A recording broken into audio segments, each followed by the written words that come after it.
ट्रस्टचे पिंपरी चिंचवड विद्यापीठ पुणे। एमपीएससीच्या कथित पेपरफुटी प्रकरणात तक्रारदार पलटला, पुन्हा परीक्षा घेण्यासाठी बनाव रचला, तक्रार बनावट असल्याची एमपीएससीतील सूत्रांची माहिती। नंदुरबारच्या अकॅडमीतून एमपीएससीचा पेपर फुटला, आमदार रोहित पवारांचा आरोप, सीबीआय मार्फत चौकशीची मागणी।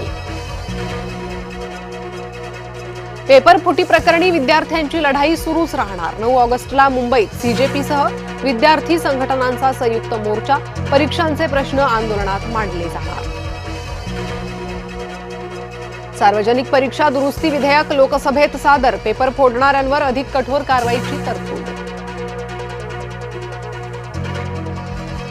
दुसऱ्या आठवड्यातही संसदेतील दोन्ही सभागृहात गोंधळ, विरोधकांची सरकार विरोधात घोषणाबाजी, लोकसभेसह राज्यसभा 2 वेळा तहकूब। राजीनाम्यानंतर धर्मेंद्र प्रधान पहिल्यांदाच संसदेत, भाजप खासदारांकडून प्रधानांचं स्वागत, तर संसद भवन परिसरात विरोधकांची घोषणाबाजी। वांगचुक यांना रुग्णालयातून डिस्चार्ज, प्रकृतीत सुधारणा होत असल्याची ट्विट करत माहिती। कुठे राहायचं हे फडणवीसांच्या हातात नाही, खासदार संजय राऊतांचा दावा, मेरिटवर देवेंद्र फडणवीस शिक्षण मंत्री होऊ शकतात, राऊतांचं विधान। राज ठाकरे सहकुटुंब मातोश्रीवर, उद्धव ठाकरेंना शुभेच्छा देण्यासाठी भेट। मराठा आंदोलक मनोज जरांगेंनी 29 जुलैला बोलावली बैठक, पुढच्या आंदोलनाची दिशा ठरवली जाणार, अंतरवाली सराटीत चर्चा। कॉक्रोच जनता पार्टीनंतर आता E20 जनता पार्टीचा उदय, प्युअर पेट्रोलचा पर्याय देण्याची मागणी, नितीन गडकरी टार्गेटवर।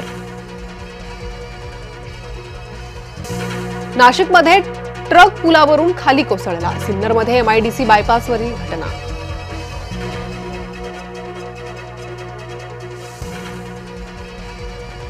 रत्नागिरीत भाजीपाल्याचा टेम्पो 40 फूट दरीत कोसळला, खेडमधील मोरवंडे जवळील घटना, चालकासह एकाचा थरारक बचाव।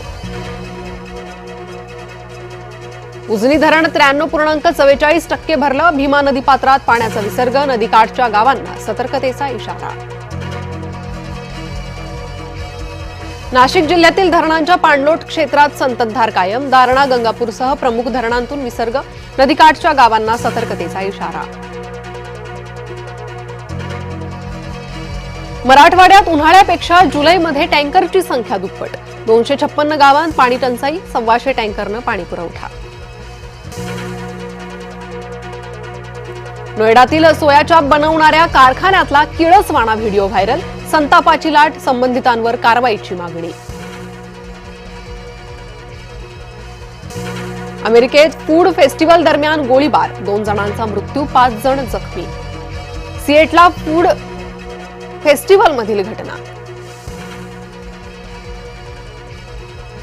युक्रेनचा रशियावर ड्रोन हल्ला, रशियाच्या इंधन मालगाडीला भीषण आग, पुरवठा साखळीला मोठा धक्का।